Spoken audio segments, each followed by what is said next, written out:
Welcome, Felipe. We're delighted that you're joining us today. Let me introduce Felipe Valencia, who is a professor at the University of British Columbia and also a member of the Latin American and Caribbean Inequality Review. And he will be presenting a lecture on the historical origins of inequality. Obviously, a very, very interesting perspective, and we're delighted to have you on board. Uh, the floor is yours. As we discussed, maybe you want to tell us a little about yourself, and then we can start the lecture. The lecture can be about an hour, and students, if they have questions, they will raise their hands or put it in the chat, or maybe, have some discussion at the end. So thank you again for joining us, and the floor is yours. Perfect. Thank you so much, Nora and Ludovico, for the invitation. Let me start sharing the screen and I can tell you a little bit about myself as well as this project. Let me start by saying also that this is going to be joint work with Francisco Eslava, who's a PhD student now in the market from UBC. I actually just moved to Brown University, Nora. So that's the change there in the acknowledgements. I was myself an undergrad at Brown University. You told me to maybe say something personal, so this is kind of like going back in full circle to my alma mater. I'm a Colombian national. I was born and raised in Colombia. As I was telling you, I went to Brown for undergrad. I did a master's at Yale. I was still kind of like debating whether I wanted to do academic economics or not.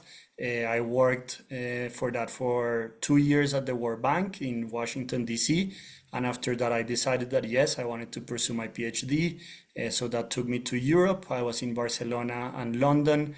My first job was in Bonn University in Germany. Then I went to the other side of the world, to British Columbia and Vancouver, and now I'm going back to Brown University. So a bit of a world tour there. So as I was saying before, this is joint work with Francisco, and this is a chapter that the LASIR project commissioned us to think or write about the origins of Latin American inequality.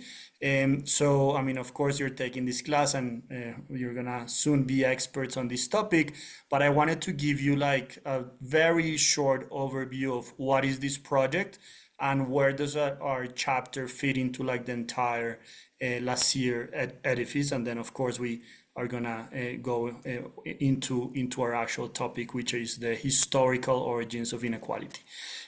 So this is, I guess, the broadest overview that I can give you of LASIR. It's a independent scholarly endeavor. It's an association of different entities, universities, LSE, IDB, IFS, Yale University, and the idea is to study a massive topic, which is inequality, and break it down into like little pieces or 5 broad themes, and then delve into each of them. So when we say, oh, what is inequality, then we can think or talk about like levels and trends. Probably that's what Nora has already like taught you about. But we can also think about inequality of opportunity. There are several experts in the team that have thought long and hard about that. For instance, Francisco or Chico Ferreira. Inequality and markets. So what can we think about the private sector, firms, labor markets, et cetera, et cetera. Taxation and redistribution. There's like a whole agenda, a research agenda, thinking about these topics. Again, big experts on both kind of like the academic side and even the policy side. And within that, the last one is inequality and political power, and that's where we fit in. So I'm gonna show you a few more slides, but the idea is that it's not only inequality is not only about kind of like the first order markets that you see, be it the labor market, the marriage market, or even like taxation and redistribution, but there could be kind of like some deeper origins. Like what about voting? What about the political systems that we have? And what about inequality in the long run and the potential persistence of this inequality, which is what we're gonna talk about today. So inequality in Latin America is high. This is actually from one of the of the chapters where Nora has contributed in the last year series. So there you can see this is just a graph over time of one of the many, but perhaps one of our favorite measures of inequality. This is the Gini index. Again, Chico Ferreira is a big proponent or defendant of this measure. And you can see that, and it honestly doesn't really matter that much like for this broad scope, which measure you use, but by and large, Latin America is the champion region in the world in terms of inequality. So obviously there are poorer regions. We can think about Sub-Saharan Africa. It's poorer than Latin America, but we are more unequal. And even, I mean, when we think about the Middle East and North Africa, very unequal regions, Latin America is by far the world champion in inequality. Okay, and this is data kind of like going back 30 years. We can think about like the 1990s, and we still have very good data. And our idea today is to go even deeper and to see, okay, what are the historical roots for these levels of inequality that seem so high? I think you recently had a whole lecture on wealth, so I just wanted to remind you of that. This is amazing work, I think, by Carranza, La Rosa, and Flores. I think you had that very recently, so this was just a reminder. This is top 1% share. Again, we're thinking about wealth and not income. Of course, the two are related, but the two are not the same. We have great data for Uruguay, okay data for Colombia and Chile, and you see that more or less the top 1% of the wealth distribution contains or holds 40% of the wealth. And again, these numbers seem huge, but we need to think a little bit about, like, in perspective, what does this mean? How do other countries fare? And then we can also look at the bottom 50%. So this is again for the data that we have for Chile, Mexico, Colombia, and Uruguay. And that segment of the population holds close to zero, and in some cases even negative if you add loans, etc., etc. So that's what you probably already saw. What I wanted to focus on today, and this is something that eventually I think you're going to have also Leopoldo Ferguson talking about, is also inequality in power. And that kind of like brings the discussion more to history and the political forces, and not only the economic forces that are generating the distributions that we see here and here. So when we think about inequality of power, maybe one anecdote is to think about the descendants of this gentleman here, Juan Vázquez de Coronado. He's one of the Spanish conquerors. He's born in Salamanca, Spain, and he's a Spanish conquistador of Costa Rica. And if you look at the descendants of Mr. Vázquez, there are a whole set of presidents, so 31 presidents, 285 members of Congress. So out of one family or one lineage, you have extreme concentration of power. So how is it that power in obviously like a modern functioning democracy like Costa Rica, maybe one of the poster childs of Latin America, how does it have power that it's so incredibly concentrated? So from one person, you have extreme concentration back then of wealth in the previous slides, and here of power in the current slides. So the broader way of thinking about this from the last year project is to say that there is not only kind of like a short cycle of inequality, so you can think about kind of like the proximate part, so like the markets, think about the labor market, think about fiscal redistribution. So there's a lot of actors and individuals involved in that case, but that there's also a deeper part. So yes, we have inequality of opportunity that generates economic inequality, but that there is also an inequality of power, if you want to like call it that way, that is generating a weak, incohesive social contract that is kind of like feeding back the loop of the labor market, of redistribution, etc., etc. So within that broader framework in mind, I want us to delve deeper into the history of Latin American high levels of inequality, both of income and wealth.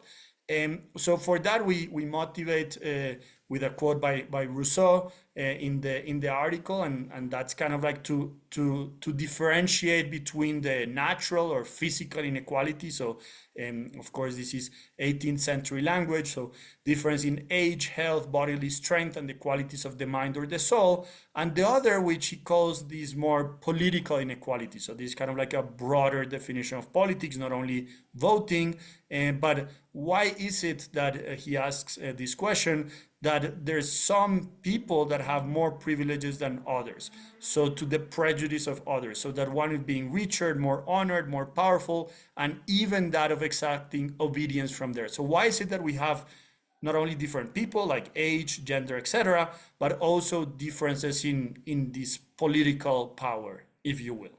So what we did with Francisco in this task is to survey the literature of the origins of Latin American economic inequality. This is a little bit different than the economic inequality in the history of the region. So, I mean, I'm going to show you a little bit of the trends, but what we're interested is more to think about. We have a current reality of very high inequality. How does it relate to historical factors? Rather than just telling you like, oh, in 1492 this happened, in 1493 this happened, which is kind of like a different exercise. I'm going to show you a little bit of that, but we're mostly looking at the, if you will, the deeper roots or the deeper origins of the current inequality. So I'm going to show you the seminal papers. So we're going to cover, I don't know, Engerman and Sokolov, Melissa Dell, etc., and then look at the more modern contributions. I think that that's a bias and that it's implicit in the exercise, which is that we are working on this topic, we're seeing the new literature, and we wanted to talk about these very new and exciting papers. Of course, we're gonna pay respect to like the big contributors of this earlier literature. You can think about, again, Engerman and Sokolov, but then to say, okay, how is this literature like now being applied in practice, empirically, identified, if you will, in econometric terms in the region? And what we're going to see there is kind of like a difference between the national, if you will, between country differences. So why is the US rich and why is Colombia poor? And more about the subnational differences. So why is it that some areas in Bolivia and Peru are poor rather than others? So this is more kind of like probably a smaller comparison, but it helps us to identify the effect. Then we can really like go quite technical into the econometrics. I'm not gonna give you a super technical lecture, but you're gonna see that fixing a very particular setting is gonna give us some advantages. Of course, the disadvantage being that we're losing the external validity. And what emerges from this broad first pass of the literature, or modern pass of the literature, is a series of key topics. The first of them, slavery. So that seems to be something that really affects the level of inequality in the long term. Land and land reform. You're going to see that this is also a key topic, especially for Latin America. It's been a topic politically, it's been a topic even like conflict-wise, but it's also a key topic economically. And on the brighter side of things, education. How having early access to the education, or investments in education at the higher levels, are going to give us lower levels of inequality. And then there are other mechanisms. I mean, this is a never-ending topic, and this is not an exhaustive list. Elites, health, wages, etc., etc. But again, we're going to stress the three main ones that I just told you about. And if there's time at the end, I'm going to show you a little bit that is more on the empirical front, which is, can we replicate the existing paper? So we're just going to use some of the classic examples in the literature, including some of my own work, so some self-criticism there. And then instead of looking at income, we're going to look at inequality, and that's going to generate like a completely different set of predictions. So this is kind of like the roadmap. We have an hour, I guess. I mean, I'm going to leave around 15 minutes or so for questions. If you have something like very pressing, feel free to send it in the chat, interrupt, maybe like Nora or Ludovico can tell me to stop. Okay, so why Latin American inequality?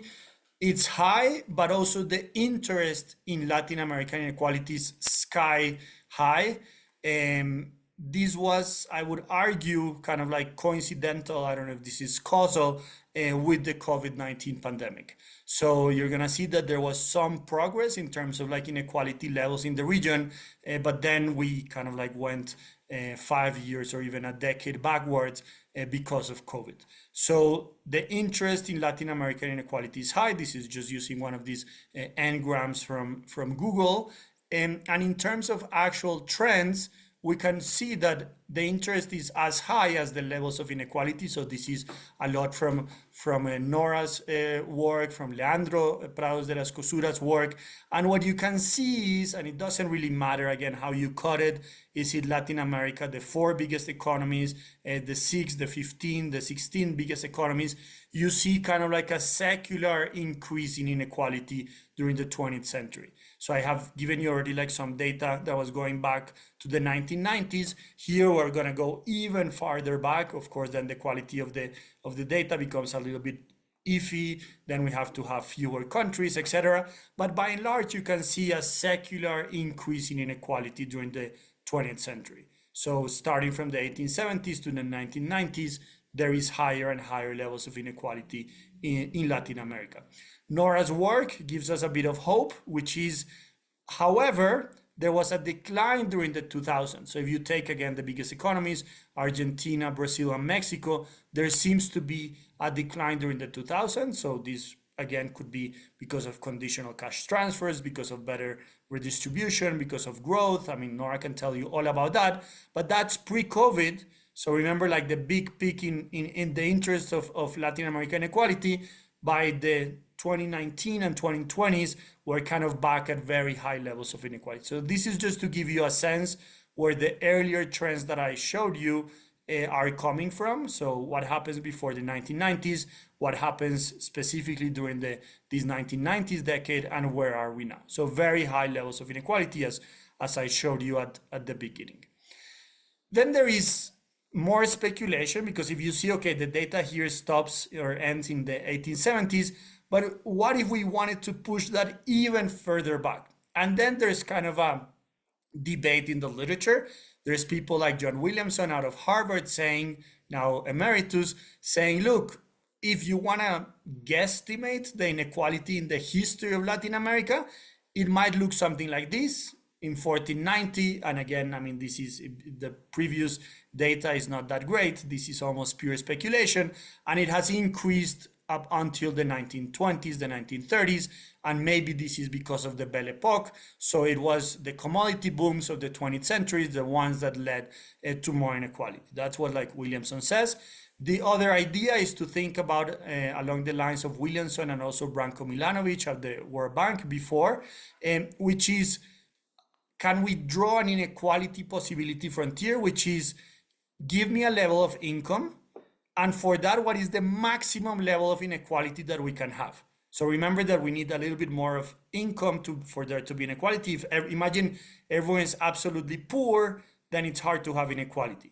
So we need a little bit of income for there to be inequality. Of course, if everyone's very rich, again, we have low levels of inequality, and we're gonna see this pattern again at the end.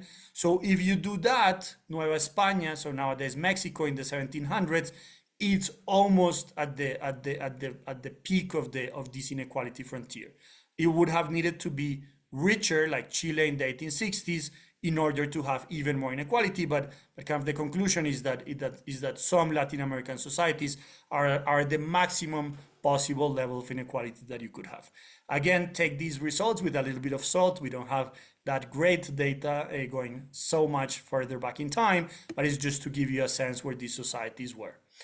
Then there is another little mess, which is after we gain independence from Spain, this is all of the Latin American republics, from Mexico to Chile, which is a very fast phenomenon. There is a whole set of civil wars, Republicans against liberals, Federalists against centralists, depending on the country, Colorados versus Blancos, if you think about Paraguay, I mean, you name it. There's a lot of civil war, if you want to like put it that way. So we don't really know. I mean, was it inequality high or low? These are like some of the estimates that have been given if you make them relative to independence, and how these societies are faring during this time period is a little bit hard to know. There's a whole debate of whether there is persistence or change. Engerman and Sokolov thought about the suffrage extension. We're going to see a little bit of that. People like Cotsworth said like, oh, maybe there was not enough inequality in Latin America. Had these societies been even more unequal, we would be better off. I mean, I clearly disagree with that. Again, this idea of this is coming from commodity booms. What about financing of education? I mean, these are all of the questions of nation building and nation making during a key point in time, which is after independence, 1820s essentially, until the 1900s. There's great work, for instance, about thinking about the role of the church and church expropriation in the case of Colombia, but by Mateo Uribe Castro. So that's all of the caveats and introductions that I wanted to give you. And what I wanted to... Felipe, sorry, Yes. maybe my memory is incorrect, but wasn't there a big debate about the origins of inequality between Williamson and Engelman and Sokolov? Totally. Are So we going to discuss this? yeah, Or so we're going there. More of the Williamson part is this part that I was showing you. So Williamson would say, no, Latin American inequality was not as high in colonial times. And then I'm going to show you and cite a little bit more with Engerman and Sokolov, which is how can we think about the colonial origins of inequality?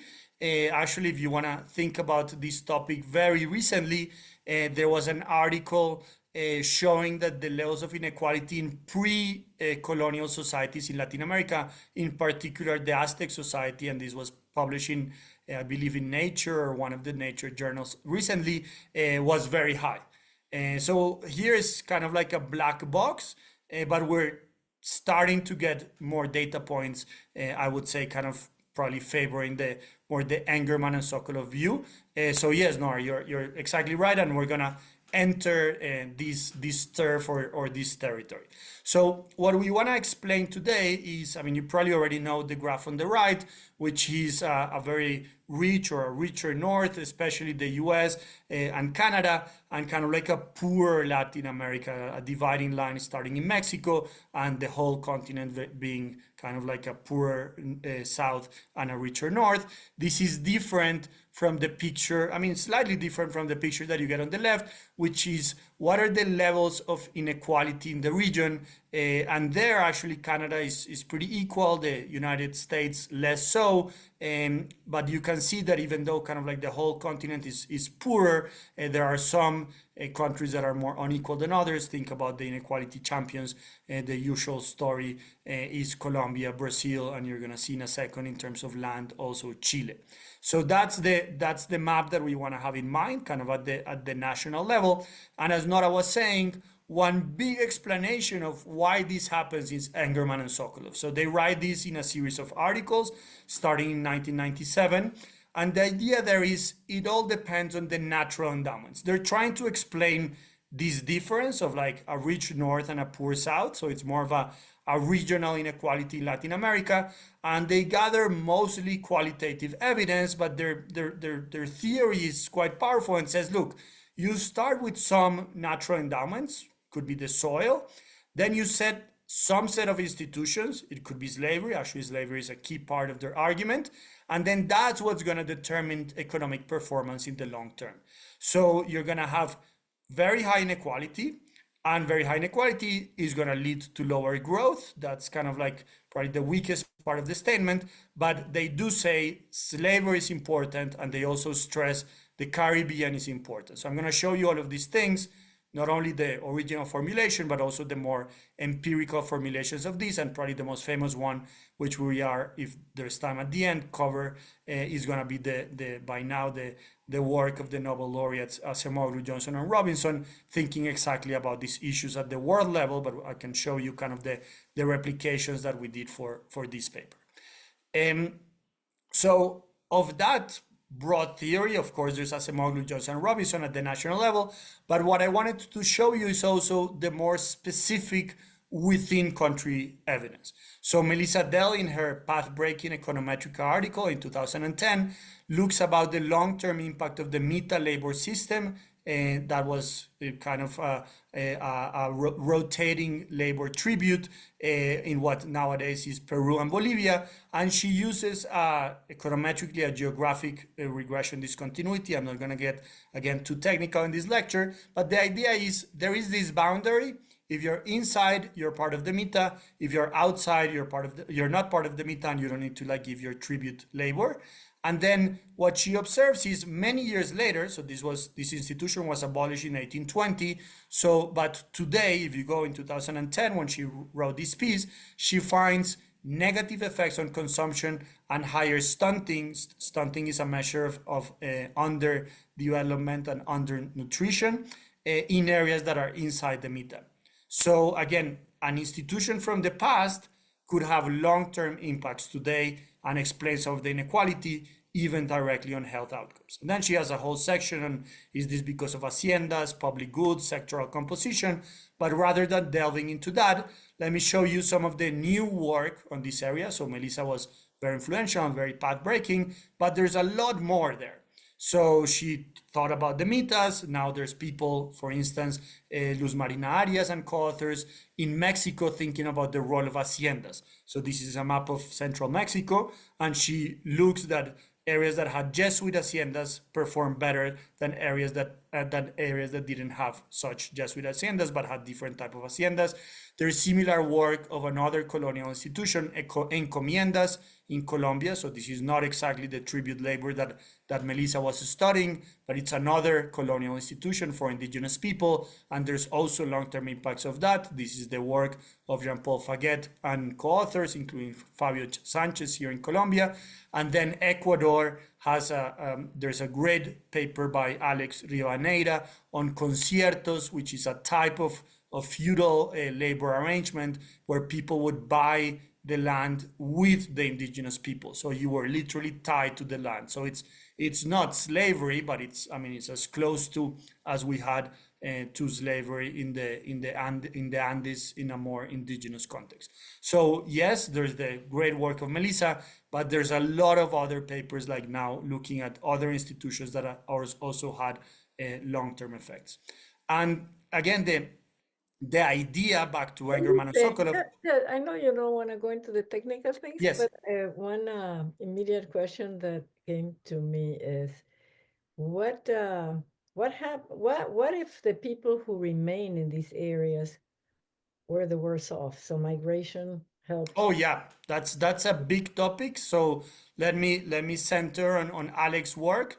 So behind each of these papers, there's, as you can imagine, a whole identification strategy. In his case, he goes a bit back to the roots, so Engerman and Sokolov, and thinks about the land endowment, so suitability for different crops, some of them more concierto prone than others. But he has the census, like the national registry, every single person in Ecuador, so he can track them. And what's very interesting, and you're raising the issue of migration, which obviously is very important, is that people that are from those areas and migrate in Quito, even though they're now in Quito, they're poorer than those that migrate from different areas. So kind of like, now this is all a migrant sample. My grandfather was born in a concertaje, I am poor, versus someone that is also in Quito, their grandfather was not born under this system, they're now both living in Quito and now they're rich. So instead of like controlling for migration, Alex just uses the migration data and supports the findings in Quito and in the other big areas. So back to like the big picture, no? So Engerman and Sokolov, the quality of the soil. So maybe you establish a plantation in Brazil. So obviously slavery is a big topic for Engerman and Sokolov. And what we see here is a map of slavery in the 18th century. Obviously, we can change this map and the years, but you can see, I mean, there's some areas that are receiving more slaves than others, the Guyanas, Brazil, and to a lesser extent, because it's a bit later, the United States. Obviously, like there, Alaska, there's no slaves. This is just because we're using kind of the modern US map. But some areas receive more slaves than others. What can we find in the long term? So we're kind of like taking colonialism as a natural experiment, if you will. This is not about, oh, how good this was. Of course, this was horrible, but it's given that this happened, can we exploit the historical variation and have some conclusions about that? So that's what many researchers have done. So kind of like take Engerman and Sokolov and evaluate it. So the first is my former colleague, Nathan Nunn, out of University of British Columbia. And this is Slavery, Inequality, and Income, testing the Engerman and Sokolov hypothesis. So literally Nathan is saying, okay, these authors are saying this. Is it true that areas that had more slaves, here in this axis, are they poorer? And the answer is yes. So this is taking data from 1750s. The areas that had more slaves in the Americas, for instance, Haiti, is much poorer than the US and Canada, that by 1750 had less slaves. Then you can say, oh yeah, but I mean, that's comparing apples and oranges. Haiti and Canada, they have nothing to do with each other. Why don't we study, for instance, the US? And obviously the US has a lot more slaves later on. So 1860s, for instance, and how many slaves you had in 1860. And now this is again our measure of inequality, the Gini coefficient. Areas that had more slaves are by and large areas that are also more unequal today. And I mean, Louisiana is an important case of that versus areas that had less number of slaves. And then you can do this exercise in different ways. This is now data at the county level, of course, a lot more counties, so you can have a lot more observations and control for state fixed effects. So now like really at the county level, in terms of income, I mean, there's a slight negative relationship. Areas that had more slaves are slightly poorer today, but there's a very striking positive relationship, again, at the county level, of areas that had more slaves are much more unequal today. And again, at the county level, and these types of analysis have been also done by people like Arcangelo Di Mico, and then they also say, okay, but what is the channel? The channel is probably human capital, education, et cetera, et cetera. So there's a whole literature that is kind of like taking the Engerman and Sokolov hypothesis to the data and like showing us these types of results. We, with my colleague and co-author Bill Maloney now at the World Bank, did something similar, which is try to do state level for the whole of the Americas. And again, we find a strong correlation. So this was county level data for the US. This was state level data for the US. So what we try to do is to have state level data for as many countries in the Americas that we can. So obviously the US, but also Brazil, Colombia, etc. And then what we also find is what Nathan found, which is a positive and significant correlation. Again, we can not talk about causation here because there could be other factors between historical slavery prevalence, intensity of slavery, and contemporaneous modern levels of inequality today. So there seems to be an important determinant, if you will, or correlate, if you will, of modern inequality, and that is what happened in colonial societies, in particular with respect to slavery. Felipe, So, excuse me, what are the t values for, so the time values for those two axes? So here is very similar to these jumps. So from 80-60 in the past and 2000 today. Perfect. So we're regressing historical values on modern outcomes. And so that's something that we had done with Bill Maloney. But then looking at this map with my co-author Humberto Laudares, we realized that maybe we were not looking where we should, which is the number of slaves in the US, which is very high, but it's dwarfed by the number of slaves that reach Bahia the port in Brazil and the other slave ports in Brazil. So this is data from the Yale Transatlantic Slavery Project, highly recommended project out of Yale University, from the 1500s to 1860. Obviously, 1860 is the US date. I mean, there is still more trade of slaves later in the continent, and in Brazil abolishes slavery in 1888, for instance. But by and large, you see, yes, there's a big number of slaves going to Central America, and in particular the Caribbean, but the numbers are massive for Brazil, 4 times the US number and more. Okay, so what we did with Humberto was to focus on Brazil, given the high number of slaves, and to think a little bit more about identification. So I think a potential criticism of the previous results that I showed you is, okay, but this is a correlation. There's so many other things going on. Maybe it is indeed the quality of the soil. Maybe it's other institutions. How do we actually know that it's slavery? So in this case, we use, again, I'm not going to get too much into the econometric details, but what is called a donut regression discontinuity design, exploiting the Treaty of Tordesillas. So the Treaty of Tordesillas that is signed in 1494, even before there is a discovery of Brazil. So it's a line that divides the Spanish sphere of influence here to the left and the Portuguese sphere of influence here to the right. And it gives us kind of like some exogenous variation in the number of slaves. So this is within Brazil, so within Brazil comparison, and we want to see, can we kind of like shock the slavery variable, and would that have a corresponding effect in the measures of inequality and income that we care about? And the answer is by and large yes.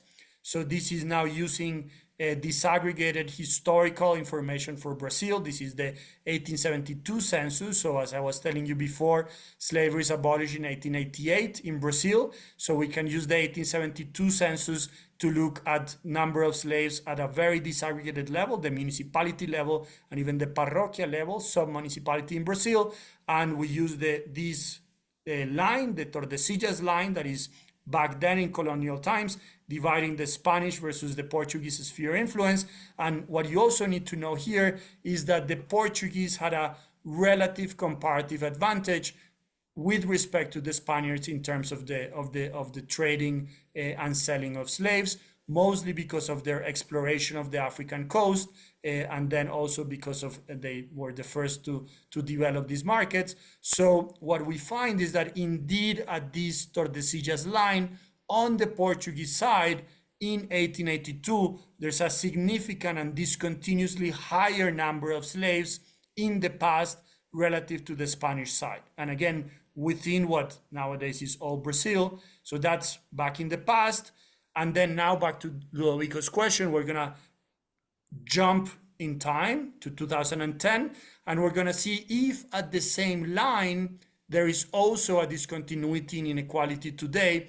And the answer by and large is yes. So this again is municipal level data 2010. So the question is, and of course the big guidance here is Engerman and Sokolov, is it true that if you have more in relative terms of this colonial institution, in this case slavery, do you also find more inequality? And I think the answer, at least in the Brazilian case, with this analysis that we have done, is yes.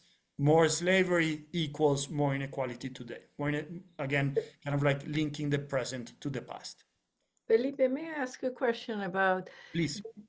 because there is a difference from what I know between the slavery institutions among the Spaniards and the US in particular. In the Spanish slavery context, people could buy their freedom. And I don't know whether that distinction also was present between the Spanish and the Portuguese, and it could be another factor, but I mean, that's a more nuanced difference within an institution, but it may have made a difference, and I'm curious to know whether it existed, and if it existed, if it was studied. Yes, it's a good question. So this is kind of like definitely a big difference. I mean, there are many differences, obviously. Fogel and others, but especially them, studied slavery in the US. in terms of, I mean, there's many differences, but for instance, there are demographic differences. So reproductive rates in the US versus reproductive rates in the Americas are very different. Manumission policies that you're talking about were also slightly different between the two regimes. In this case, what we also do is to use the 1890 census, because by 1890 there's no more slavery, it's abolished in 1888. So if we use the number of black Afro-Brazilians in 1890, we think that we're capturing like this difference between people that were recently and previously manumitted, and we got almost the same results, i.e. a much higher population here on the right now in terms of Afro-Brazilians in 1890, which is in a way kind of almost one-to-one with some differences with the number of slaves in 1872. So in the paper, obviously, we go much deeper into such questions, manumission rates. Also, we use different data. So maybe in the census, you don't want to talk too much about your slaves, but then there's an 1873 report, a fiscal report that goes and looks exactly at these issues. So yes, I mean, it's something that we explore in the paper. It could make a difference, but it doesn't seem that it makes much of an empirical difference quantitatively. Then the next question, I mean, if you've been following the Engerman and Sokolov argument, is, okay, what about income? Is it true then that these areas are poorer or are they richer? And honestly, we don't find much in terms of modern levels of income. So income and not income inequality. So if you look at GDP per capita today, if anything is slightly higher here, once you run the actual regressions, there's no difference. It's more about the decomposition of that income. So back to, like, I mean, this is why this paper is on inequality, and this paper and this talk is on inequality, is more about the decomposition of that income. So once you look at this, for instance, this measure of income racial imbalance, so black versus white difference. I mean, this is an important concept also in the US, the racial gaps in income, education, etc. Then you see a big jump. So it's less about the levels, richer and poorer, and more about the decomposition of that income, especially in this case on racial grounds, racial So terms. do you mind explaining a little bit the graph on the right? I'm not sure. So on the right, what we're regressing is just, a share of black versus white incomes. And what we find is that the black versus white income is much lower on this side. So we're not finding much on the levels. We were finding, of course, a big jump in inequality. But what we're saying here is that there's an important racial component to that gap. And obviously, I mean, you think you're going to have Edward Teges very soon, so he's going to tell you a lot more about like racial disparities in Latin America. Actually, we're using Edward Teges data also on skin color. So it's just to say, once you decompose that income, for instance, in this case, the gap between what blacks versus white earns, in this case in Brazil, that's where you're seeing like the big changes. Less about like the levels of income and more about the inequality of this income. Okay, so this is something that, I mean, just to give you some external validity, for instance, Acemoglu and co-authors have also found in Colombia in a previous paper at the state level. So there you look at proportion of slaves in 1843. I've already shown you this for the US, but in this case is for states and even municipalities in Colombia.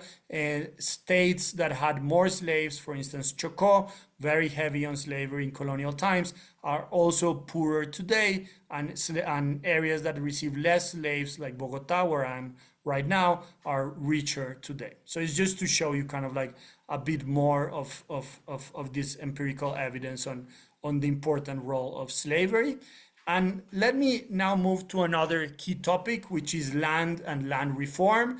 There's yet another important paper, working paper actually, by Melissa Dell on the Mexican Revolution, land redistribution, path dependence and development, kind of like just saying, for instance, some key critical junctures in history, could be the Mexican Revolution, can lead to some distributions of land or land endowments, and then that could have long-term effects.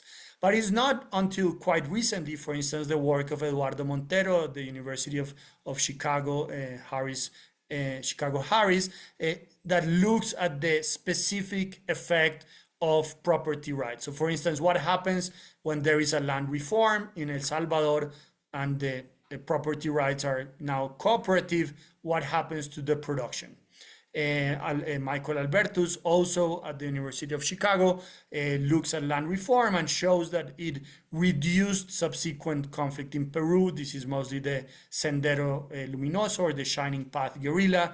Then in another paper, he actually shows that land reform is decreasing human capital accumulation in Peru. So there is less conflict, but there is also less education. And then he has now a whole paper, and here's where I wanted to show you that, for instance, Chile, that is very unequal society, looks particularly unequal in terms of the land Gini. And again, we know who the inequality champions are already in the region. Michael Albertus himself now has a whole book showing that redistribution of land is higher under autocracies in Latin America, which is a bit of a puzzling finding, but he has a whole book to prove it. Juan Sebastián Galán has a paper showing that land reform increases intergenerational mobility in Colombia. María Pilar López Uribe, also in Colombia, shows that land reform sometimes is used to politically and strategically by the leaders of the revolution. So kind of like, I'm gonna give you some land, and then you're gonna reduce conflict by buying the political leaders. And we just saw Chile. There's two papers for Chile. Nicolás Lilo Bustos looks at land redistribution and crop choice in the reform and then counter reform in Chile. So that's what these papers exploit. There was a land reform under Allende, and then there is a counter land reform under Pinochet. So also Dani Jaimovic and Felipe Toledo show how the failed land reform led to more conflict with the Mapuches, which, as you might know, it's an ongoing conflict today in Chile. So, I mean, land and land reform, these are complicated topics. Not all of the results align perfectly, but clearly, like, this is an important topic when we want to think about endowments. And I think you're going to have a whole lecture on land endowments in Latin America. And obviously, there's other topics for the rest of the world. There's evidence, for instance, for the Homestead Act in the US, people that have looked at what happens in Italy, what happens in Germany, et cetera, et cetera. So this was a literature that honestly, there was not that much before, and in the last 5 to 10 years has exploded. Now we have a whole set of papers looking at that, and I'm now editing a book on Latin America, and a lot of the chapters are actually on land and land reform. So this is a very active topic. In the chapter, we kind of like just want to say, look, this seems to be an important factor, like an important fixed factor, and to talk about the papers that were already there. But there's a whole new wave of papers that are coming out like right now on this important topic. The other one that I wanted to tell you about is education. Again, this is back from the Mariscal and Sokolov days. And if you wanted to just plot, I mean, again, now we know who are the unequal and equal societies in the region. If you want to plot the number of students, per capita number of students in the 19th century, there are different ways that you can do this. And again, this is just the big, broad comparison. Areas or countries that invested more or earlier on in education, Canada would be the best example here, have lower levels of inequality versus countries that invested very little early on in education. For instance, Brazil, that have very high levels of inequality today. So maybe kind of like back to the three factors: slavery, land and land reform. The one that seems to like ameliorate things a bit is education. And in this, there's a lot of work. For instance, Asemoglu and co-authors make a point kind of differentiating economic inequality and political inequality, and schooling in the case of Cundinamarca. This is the state that surrounds Bogota, where I'm sitting right now, in Colombia. So areas that had more political concentration are areas that have lower school enrollment further in time. Here's using 1993 data. I think if you have Leopoldo Ferguson talking in the series, he's going to tell you a lot more about what they think about economic inequality and political inequality, again, kind of like pushing the more political dimension. In our case, or in my case, I've studied the role of religious missions in what today is Paraguay, Brazil, and Argentina. So the Guarani Jesuit missions. This was my job market paper. And what I found in the paper is that areas that are closer to religious missions in the past are richer today. So that we can see in the columns 3 and 4. They had higher levels of literacy or lower levels of illiteracy. This is what we see in columns 1 and 2. But what is new is that we're also finding that those areas have lower levels of inequality, i.e. the farther away that you go from a religious or a former religious mission in Paraguay, Argentina, and Brazil, the more inequality that you have. And the closer that you have to the mission, the better your levels of health. So again, thinking about, maybe there's also going to be some speaker talking not only about education, but also about health in the region. So this is obviously like another important dimension of inequality. So this is an extension of my job market paper centered on these missions. I can tell you a lot more about these missions, but to keep it brief, I'm gonna move on to other results. With Bill Maloney, we looked at the role of engineers and development mostly in the US. This is again using county level data.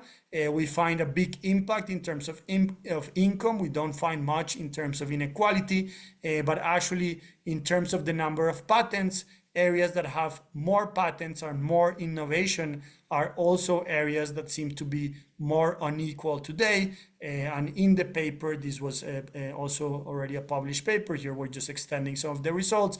We used as instruments, so as exogenous variation, the distance to a land-grant college. So during the expansion of the land-grant program, maybe you ended up with a university near your house, so then the likelihood that you're going to enroll to that university is higher than if you didn't have a land-grant college. So that's kind of like a way to identify the effect. And what we find here is that the farther away you are from a land-grant college, in this case, the higher the levels of inequality. So again, kind of like an inequality extension of a paper we had already written about, mostly about income. And this is going to be a running theme when I show you some of the replications.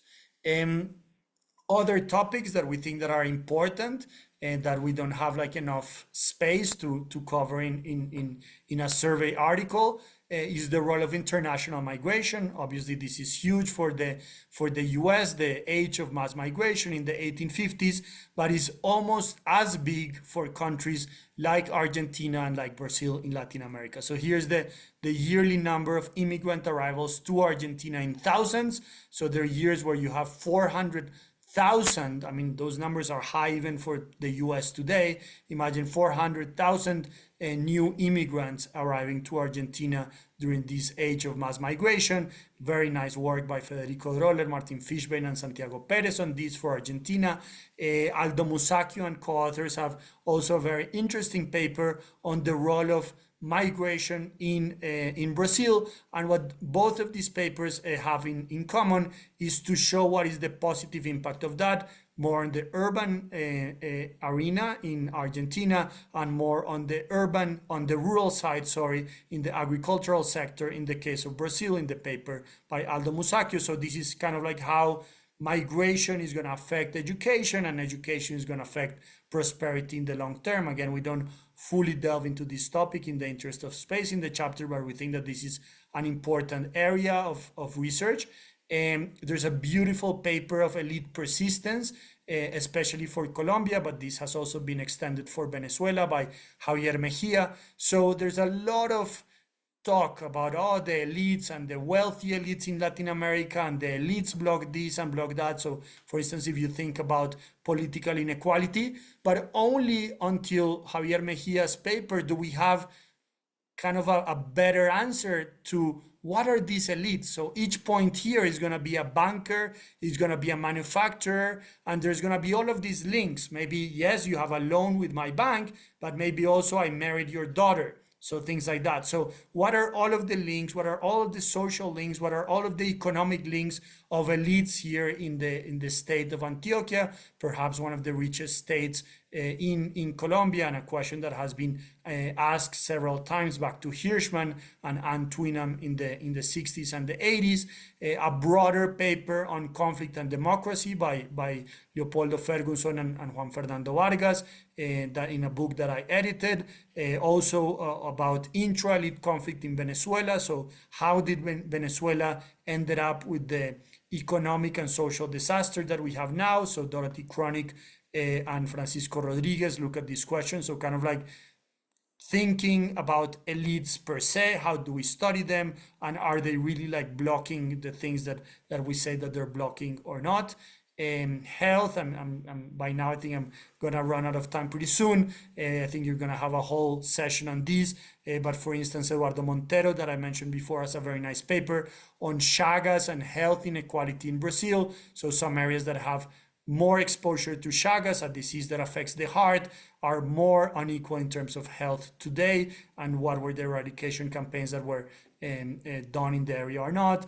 You can also think more classically about wages and wage dispersion. People like Paula Astorga have thought long and hard about this. These are just some of the results for the key countries in the region. But let me, in the last 5 minutes or so, tell you a little bit about the replications that we did. So we finished the chapter with Francisco, kind of like reviewing the literature, and then we said, why don't we do a little bit more of the empirics, which is, I guess, our comparative advantage, and see whether the big results in the literature hold or not if we, instead of looking at income, look at inequality. Okay, so I'm gonna focus on some of the key papers, and again, there's some self-criticism there, and I guess some self-hubris in saying like ours is one of these key papers, but we had the data, so we can also like run new analysis. Let me summarize this section with the following slide, which is the famous result by Acemoglu, Johnson, and Robinson. They won the Nobel Prize, among others, or especially because of this paper. So big result.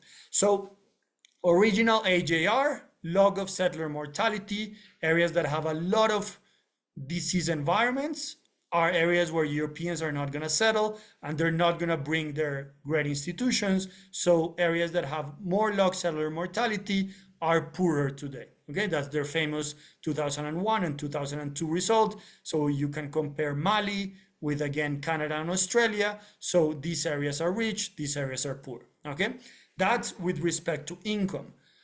If you run the exact same regression, the exact same analysis IV, if you will, with inequality instead of income, you don't find that. It's a flat line.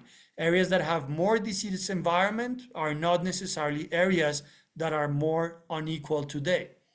Areas that have higher, like again, kind of like better or worse institutions, if you will, there's no direct impact of inequality.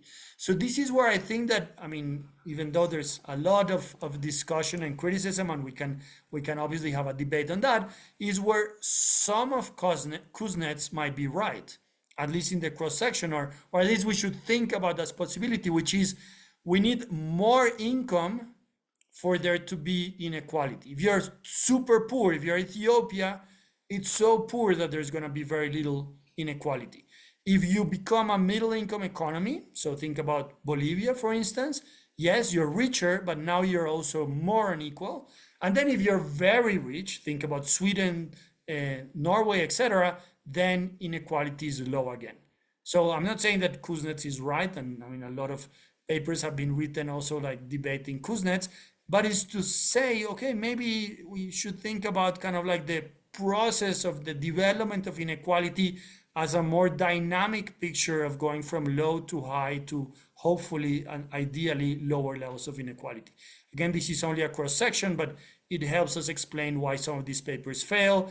You can replicate these with other famous papers now at the state level for Brun and Gallego. and it doesn't work for inequality.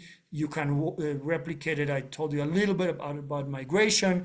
There's another famous paper by my former colleague, Claudio Ferraz and co-authors, no impact on inequality, even though there's an impact on income in their paper. Even our own paper with Bill, we find big impact on income, but we don't find any impact on income inequality. So it's kind of like, to summarize and to go back to full picture, we do find, though, an important effect of slavery on income, and especially when it's associated with higher concentrations of population. But let me kind of like don't delve too much into these ones. I know I'm essentially running out of time, and rather like conclude and leave some time for questions. So in this paper, we look at the historical roots of Latin America's high levels of inequality.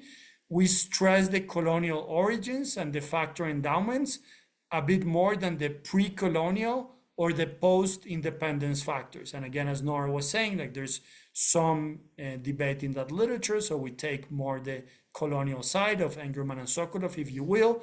We show you studies, of course, at the national level and some motivating figures, but mostly at the subnational level that have, by sacrificing the external validity, maybe thinking a bit harder about econometric identification, the case of Melissa Dell's work, and for instance, also the case of our work on slavery in Brazil. Perhaps the three main topics as a summary that emerge from this broad view of the literature is the importance of slavery as a determinant of income and inequality in the long term, the central role of land and land reform, and obviously the big impact that education, especially early investments in education, can have in the long term. And what I showed you at the kind of rushed at the very end is a section on empirical replications where, if anything, we learn how hard it is to shock inequality historically, where we're using some of like the common proxies in the literature. So what we do there is, instead of looking at income, we look at inequality, and a lot of the results don't hold. So that could also either inform us about what other things we can think about, or maybe that these common proxies are more directed towards income rather than inequality. And then maybe something to open up the discussion that I thought for this class is to think about what could be the role of public policy if there's all of these, I mean, if you want, like deep roots or historical roots of some of the economic phenomena that we see today. So let it finish there, and especially leave some time for questions, comments, debates. I'm gonna stop sharing the slides, and I'm happy to read you or hear your thoughts. Thank you so much. Thank you very much, Felipe, for this fantastic lecture that covered so much in such a short period of time. And there's a question in the Q&A that actually follows exactly your last point, probably by coincidence. I'll let you take a look at it, and I don't know if you want to read it out loud, because it's Yes, I think it's by Chastity Simmons, and it's exactly as you were saying, Nora, on what about the policy. So are there studies that specifically examine if the policies put in place to rectify the legacies of enslavement and disenfranchisement, like affirmative action for education in Brazil in the 2010s and collective land titles for Colombians in the Pacific Basin, have any effects on economic inequality? Is there any way to make any predictions on if or how these policies have impacted inequality in Brazil or Colombia?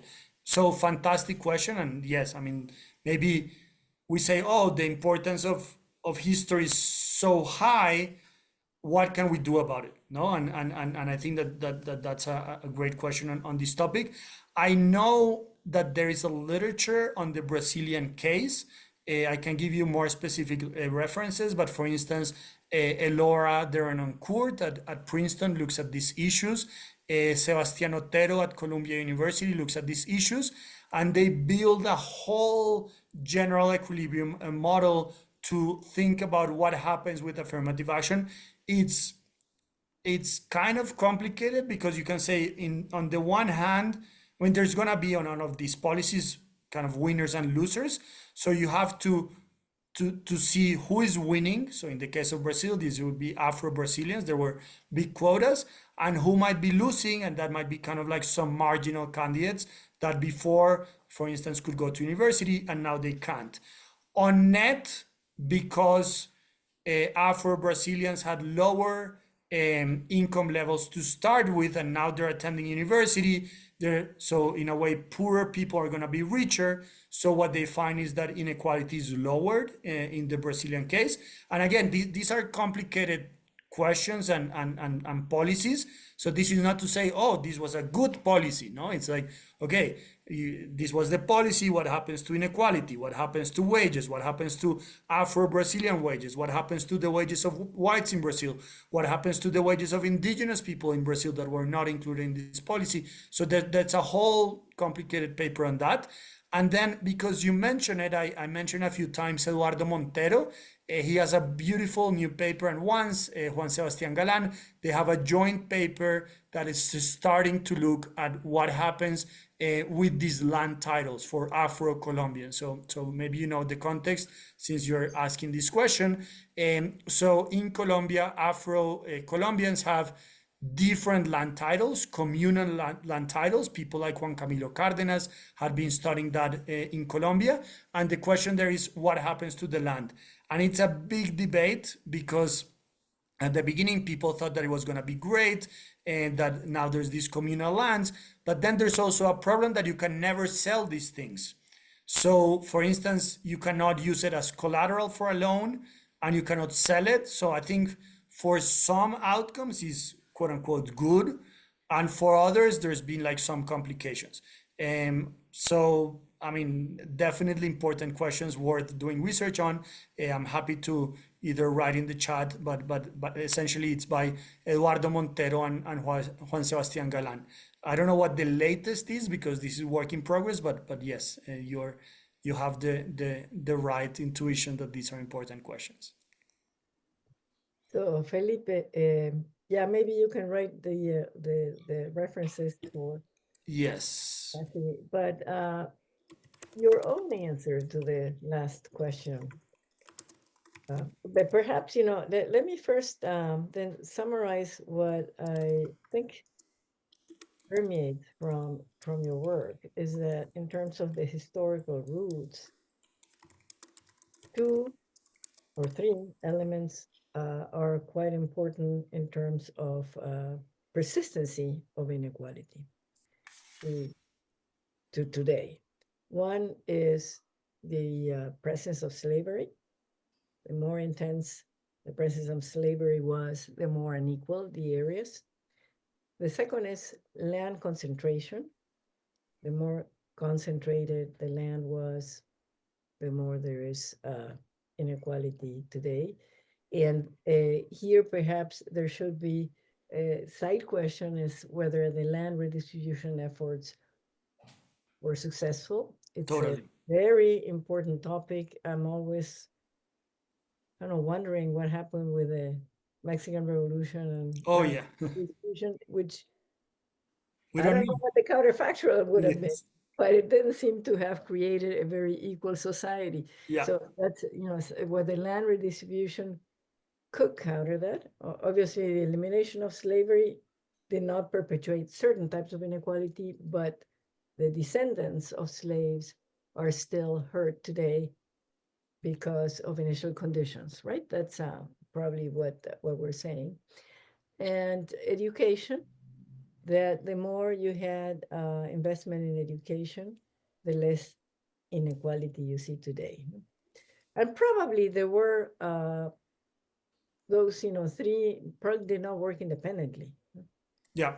Maybe you had less education where you had more slavery. Totally. And so there may be an ultimate cause of everything, and maybe it is slavery, or maybe it is the land, the endowments, etc. But that would be a long discussion about ultimate causes. But I guess do you agree with this sort of overall? Yeah, totally. And I also agree about the interconnections for sure. Yeah. Right.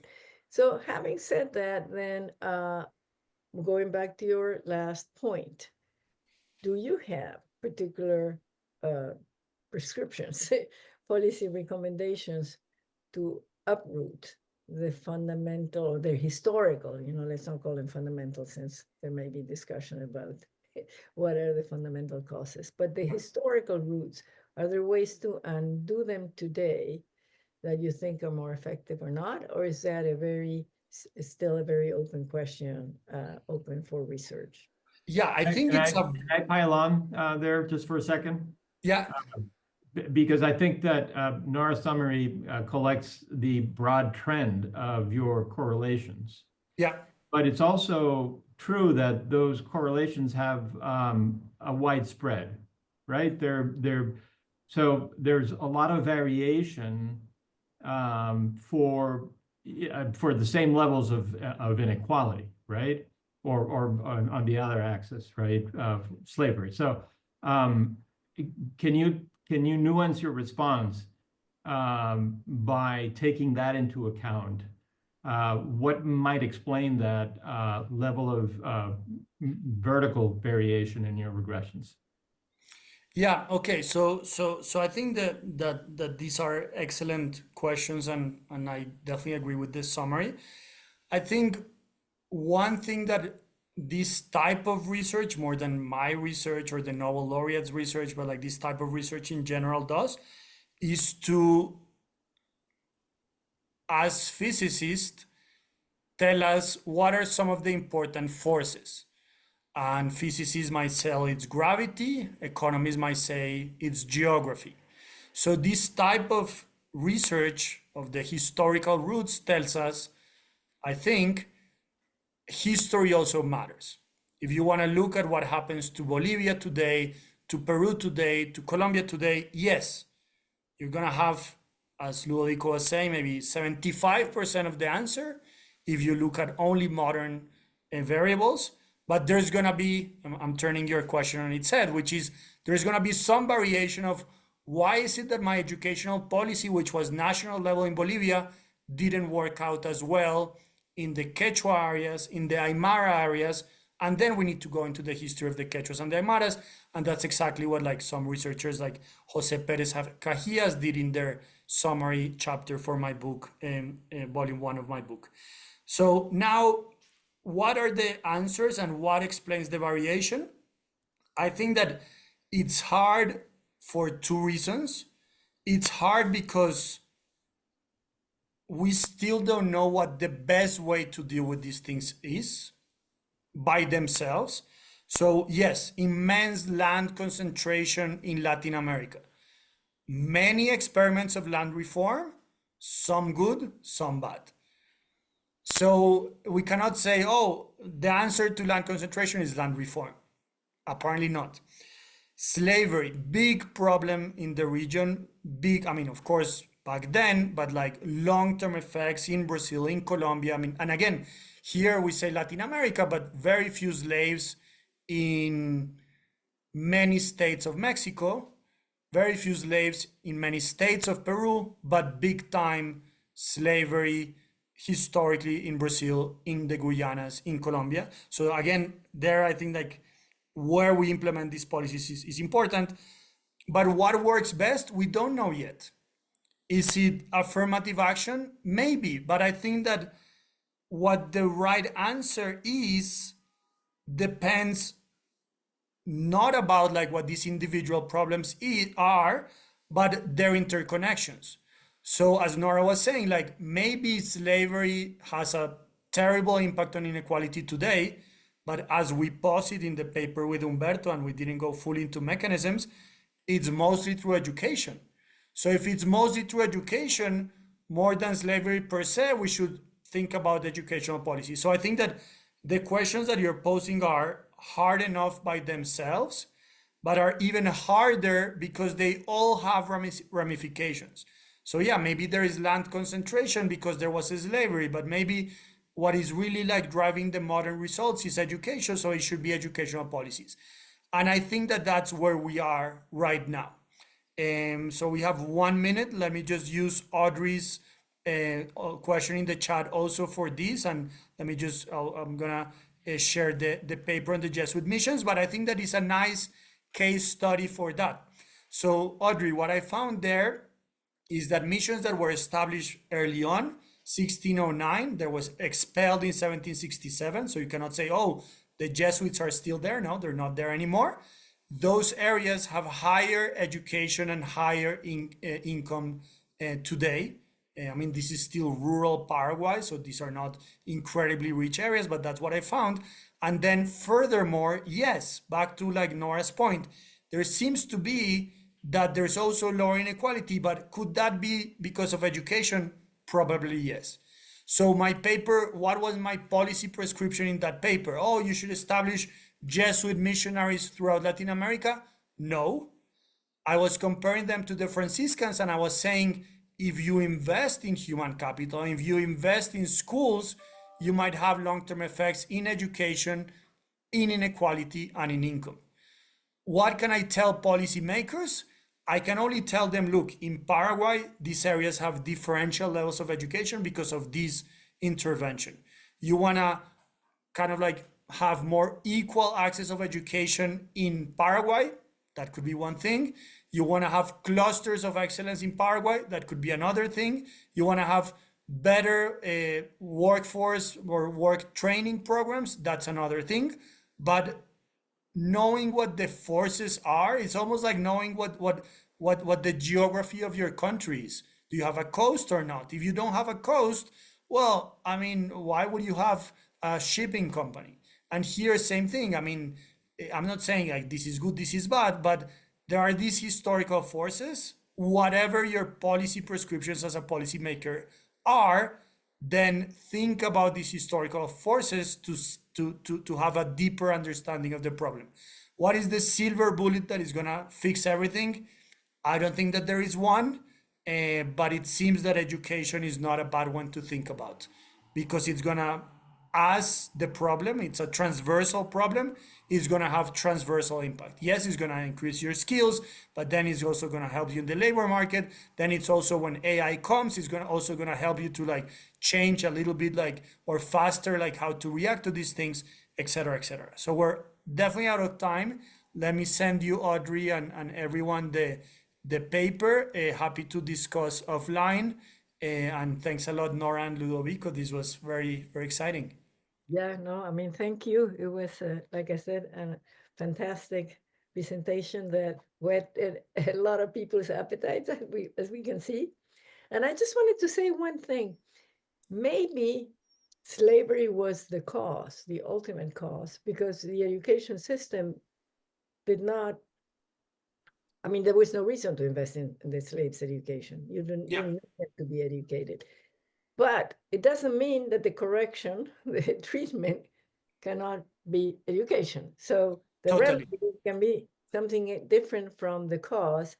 But so that's why it's very important to see the mechanisms. the mechanisms. Yes, totally. So Yes, this because is, I mean, this is also very important, I think, for people when they think about how to do research, how to answer questions.